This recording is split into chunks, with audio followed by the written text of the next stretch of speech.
अगला सैम हिंदी कक्षा में मैं सुनीति मिश्रा आप सबका हार्दिक स्वागत करती हूँ। तो बच्चों, आजकल हम पढ़ रहे हैं कक्षा 7 की दूरवा और आज मैं आपको पढ़ाने जा रही हूँ उसका 15वां पाठ गीत। बच्चों, गीत में जो कवि हैं उनसे कवि हैं श्री केदारनाथ अग्रवाल।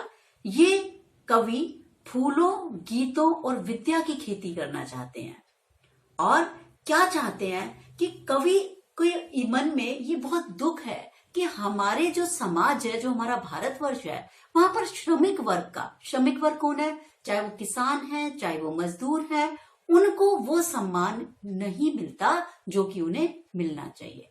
एक इसी प्रकार की मिलती जुलती कविता थी कि मैं मजदूर मुझे देवों की बस्ती से क्या, अगणित बार धरा पर मैंने स्वर्ग बनाए।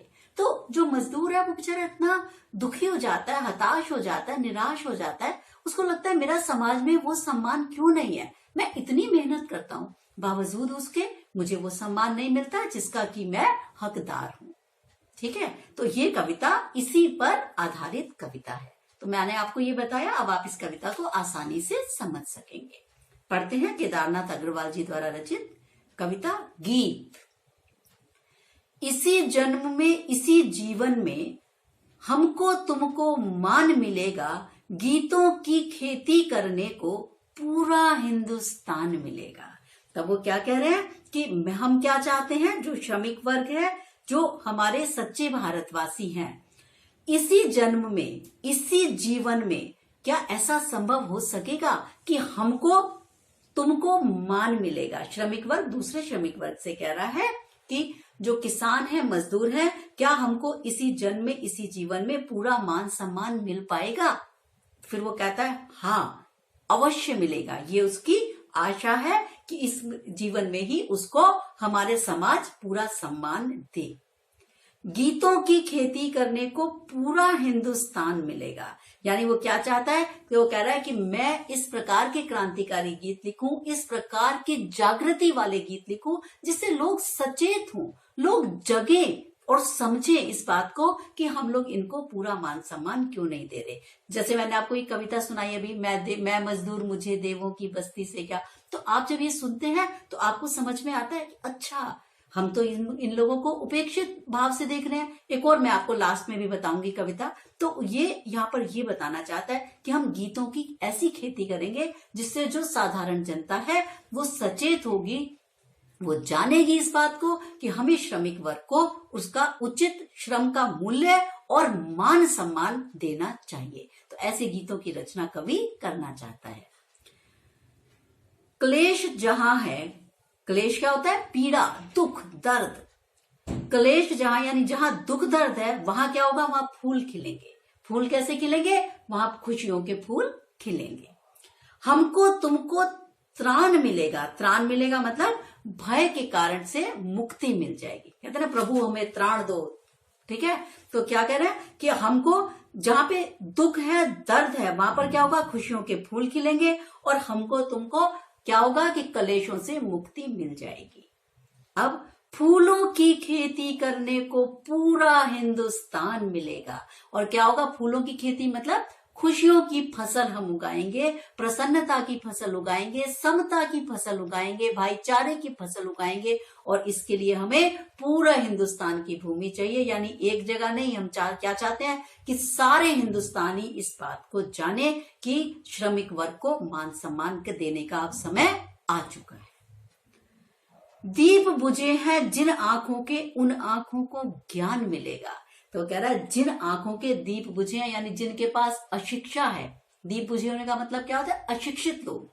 तो अशिक्षित लोगों को उन आंखों को ज्ञान मिलेगा, उनको तक भी शिक्षा पहुंचाना, यानी गरीब को, दलित वर्ग को, हर वर्ग को शिक्षा पहुंचाना हमारा काम है।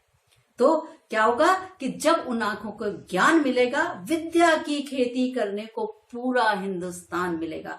तो कवि क्या चाहता है कि मेरा बस चले तो मैं साधारण खेती की बजाय विद्या की खेती कर दूं और उससे क्या होगा, हर व्यक्ति शिक्षित हो। इसका मतलब क्या है विद्या की खेती करना, हर व्यक्ति, बच्चा बच्चा मेरे हिंदुस्तान का शिक्षित हो और जब वो शिक्षित होगा तभी मेरा हिंदुस्तान उन्नति कर सकता है, वरना अशिक्षित रहने की वजह से ही हम इतनी सारी कुरीतियों और अंधविश्वास में पड़े रहते हैं और जिसकी वजह से क्या होता है कि हमारा भारत आगे बढ़ने से रुका रहता है। ठीक है, हम सब इन्हीं चीजों में लगे रहते हैं। हम लोग जाति पे, धर्म पे, इधर उधर लड़ाई झगड़े में लगे रहते हैं। क्यों? क्योंकि अशिक्षा है, इसलिए अशिक्षित लोगों को हाँकना आसान होता है।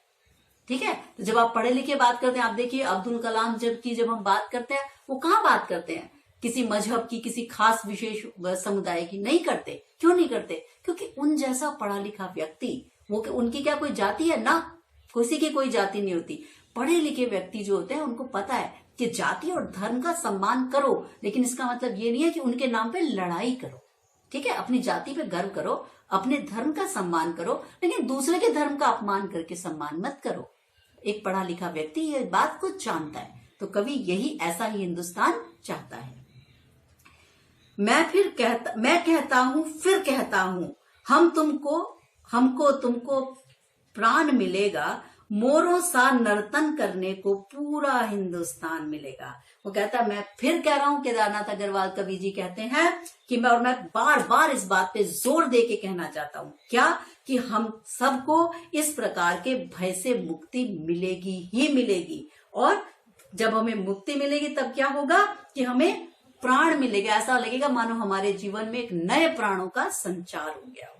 और इस प्रकार से जब ऐसा हिंदुस्तान होगा जिसमें शिक्षा होगी, जिसमें प्रत्येक बच्चा शिक्षित होगा, जहां पे कलेश नहीं होगा, जहां खुशियों के फूल खिले होंगे, और जहां पर कि दुख और भय से मुक्ति हो चुकी होगी, सब श्रमिकों को आदर सम्मान होगा, तब क्या करेगा? कह रहा मेरा मन करेगा मैं मोरों सा नर्तन माने नृत्य करूं। कह रहा मोर के समान पंख फैलाकर मैं नृत्य करूंगा, तब पूरा हिंदुस्तान मिलेगा। तब मैं मानूंगा कि मेरे हिंदुस्तान की सार्थकता इस बात में है। तब मैं मानूंगा कि मैंने आज पूरे हिंदुस्तान को पा लिया है। तो ये है गीत कविता जो मैं आपसे कह रही थी कि श्रमिकों को उचित मान सम्मान मिलना चाहिए।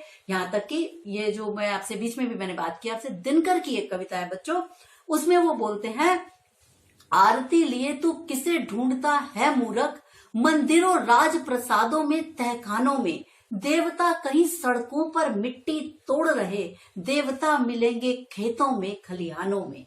तो क्या कह रहा? आरती लेके मंदिरों मस्जिदों में मत घूमो।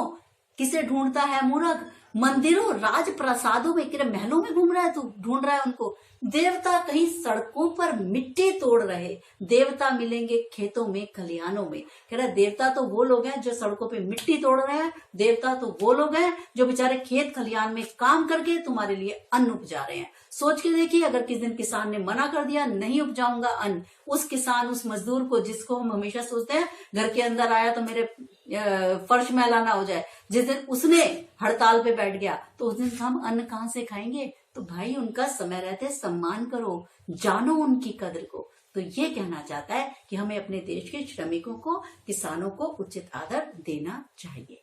ये थी बच्चों आज की कविता गीत केदारनाथ अग्रवाल जी की। एक बार इसका शब्दार्थ देख लेते हैं। मान, आदर सम्मान, क्लेश पीड़ा, त्राण भय के कारण से मुक्ति, प्राण नर्तन नृत्य, ज्ञान जानकारी जानना। तो ये था बच्चों आज का हमारा गीत पाठ। अब हम मिलते हैं अगले पाठ के साथ, तब तक के लिए नमस्कार।